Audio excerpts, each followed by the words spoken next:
Hey guys, welcome back to my channel. It's Kat. For today's video, I'm going to be doing a favorites video. I'm going to go over some of my favorite standalones. These aren't like all my favorites. These are just some of my top favorite books that have either impacted me or somehow made me super emotional or were very interesting and intriguing and it just kept me turning the pages. Let's get right into it. Warbreaker is one of my favorite books, one of my favorite standalones, although I don't know if it's still going to be a standalone because I've heard that he might continue on with this series. Warbreaker is a great entry into Brandon Sanderson's world. It's very simple and very beautiful world building, and these characters are amazing. I love the journey the characters go on, especially our two main characters who are Vivenna and Ciri. They are sisters. The plot twists and the betrayals are what really threw me off in this book because there were characters I did not like in the beginning of the book who I end up liking later in the book. It definitely kind of leads you on in a way, thinking that these characters are good, these characters are bad, only for that to change. I really like the magic system as well. The characters in here use breath and color for powers. It's not a very complex fantasy world. I know that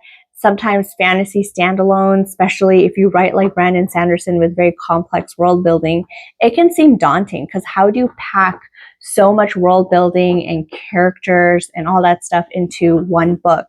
But he does it so well where it's not overwhelming, where you don't feel overloaded at all. I have I'll Give You the Sun by Jandy Nelson. This is a YA contemporary book. It centers around Jude and Noah, who are twins.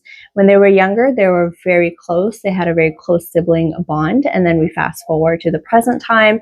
And for some reason, they're no longer that close and they avoid each other. This is one of the few YA books that I really enjoyed in my adulthood. These two characters, Noah and Jude, and their relationship and their sibling rivalry, but also the bond that they share is so relatable. I'm sure it's relatable for a lot of people. The secrets we learn about Jude and Noah's family, they were predictable, but still, it was an emotional plot twist. This family is just everything. They're so strong despite the things we learn about the family.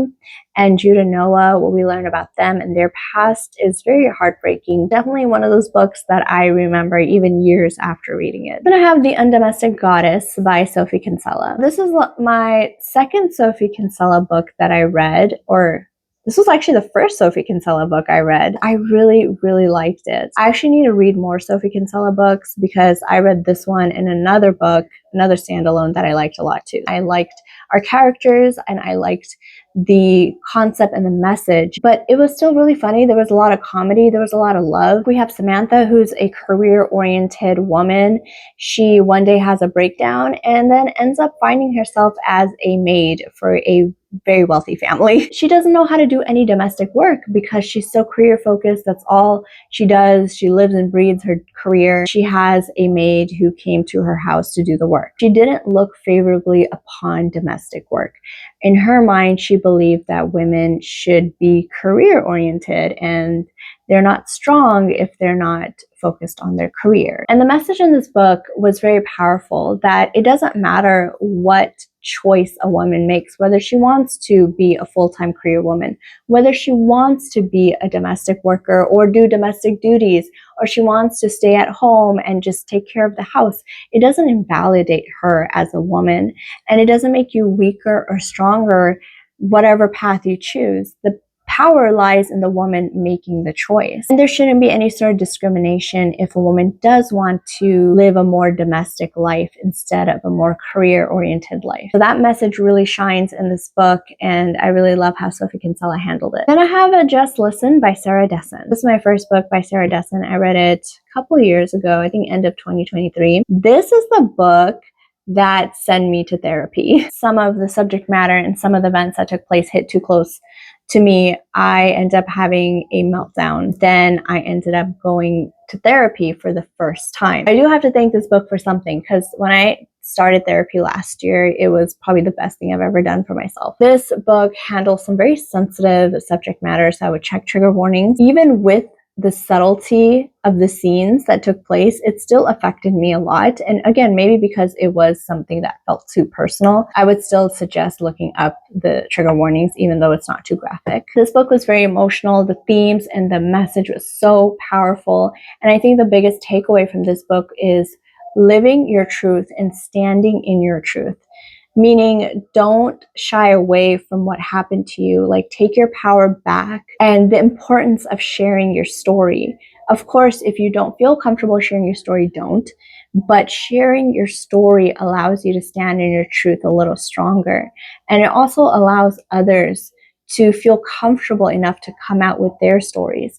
We've seen it, right, with the Me Too movement, for example. Because women shared their stories of what happened to them, other women felt comfortable enough to come out with their stories. I really like the messages in the story. I think they're very important, especially when you're a young person, like a teenager or something, when you're lost, you don't know what to do. I feel like the messages in this story can resonate a lot. We have The Forest Meets the Stars by Glendy Vanderup. This book was so beautiful. I loved it so much.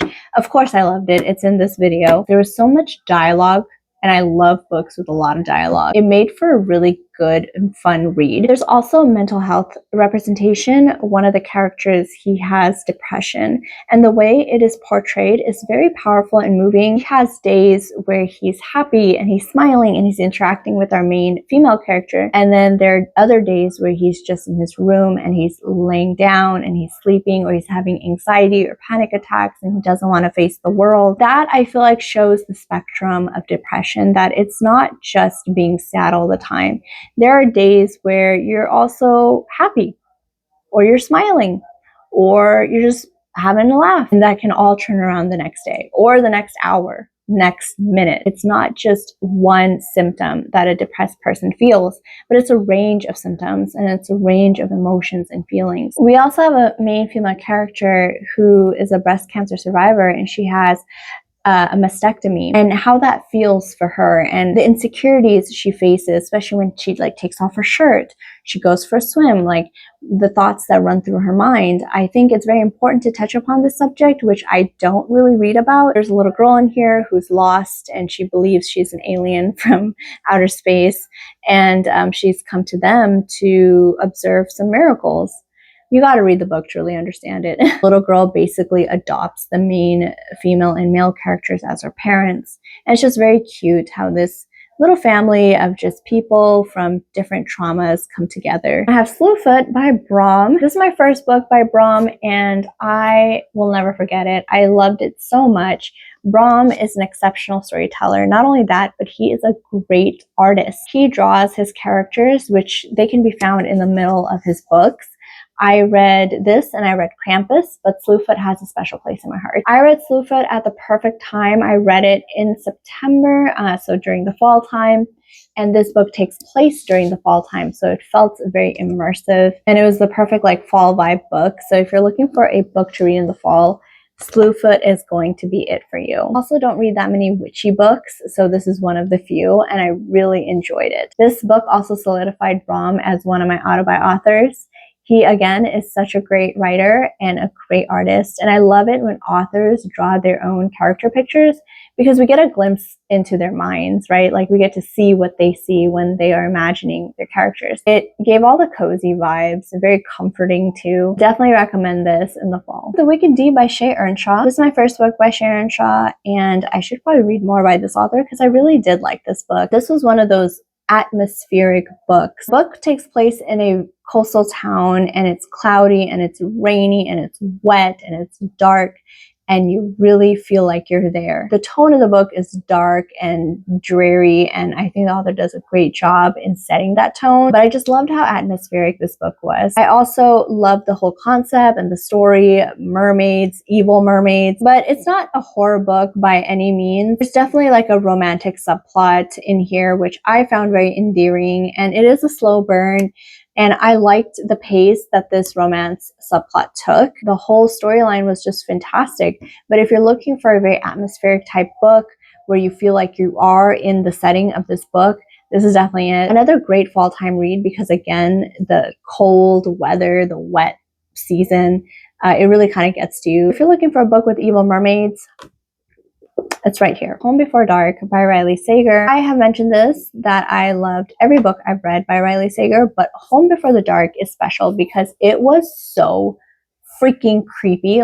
This book scared me. I admit, I am a scaredy cat. Like, I get scared so easily. I know this book is probably not the scariest book on the market, and I'm sure people who've read it probably don't feel that this book was even that scary, but to me it was. Even though I read it in the daytime, I still felt scared. So that's why this book has stuck out to me from all the other Riley Sager books that I read. I also enjoyed the two timelines that we get. We get a past and present timeline of the events that took place in this house. If you're looking for an October read, a spooky read, then I would definitely recommend this book. And then I have Dark and Shallow Lies by Ginny Myers-Sain. This is the author's debut book, I believe. And again, this is another author that I need to read more from because they did such a wonderful job. I really truly love books that have a strong friendship dynamic, where the friendship is just strong at its core. And you definitely get that from this book. It also has an element of mystery and thriller to it. So it's like a mix of genres because there's like a supernatural aspect to it. There's a thriller mystery aspect to it. It keeps you flipping through pages because you want to know what happens next. You want to know what this mystery was.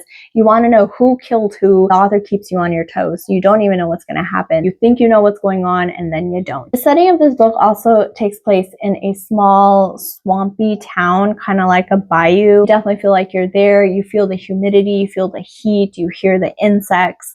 Everything that the author is describing, I personally could imagine it very clearly, and I could feel it too. She did a wonderful job in like transporting the reader into her book. Last but not least, I don't think this counts as a standalone because it's a bind up of 5 short stories, but I'm going to count it as a standalone because it's in one book.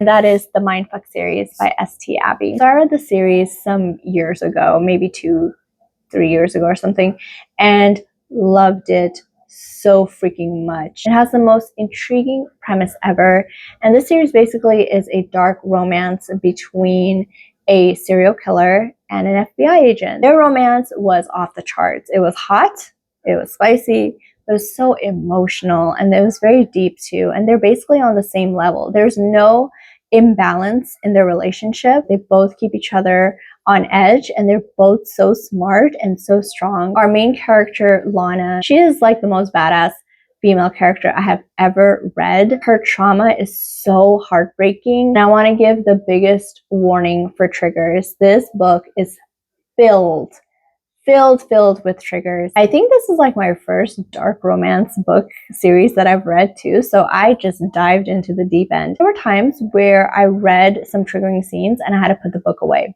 for a couple days. Again, Lana, she's such a badass. She takes revenge on a small town and everybody in it who tried to hide the brutal murder of a family that happened when she was 16 years old. I think she was 16. She was a teenager. And the brutality that she suffered as well by some of the townspeople. Her trauma was heartbreaking, but how she comes back stronger and smarter than ever, and how she avenges her family's deaths was chef's kiss. Like, she is somebody you just do not want to mess with. My cousin and I, we buddy read this together, and we both agree till this day that there are no books like this. I have not read anything like this. Granted, I don't really read dark romance, so I don't have other books to compare it to within the same genre. Either way, I have not read another book that is anything close to this, and the feelings it gave me and the emotional roller coaster I went on. It is one of those that I will remember and cherish for a very long time. So that's all I have for this video. If you've read any of these books, please let me know, and please let me know what you think. Hope you guys are all taking care of yourself. Please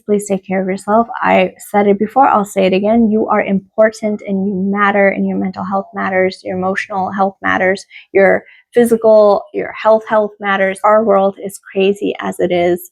The least we can do is just be there for ourselves. And of course, take care of your loved ones. And I'll see you next time.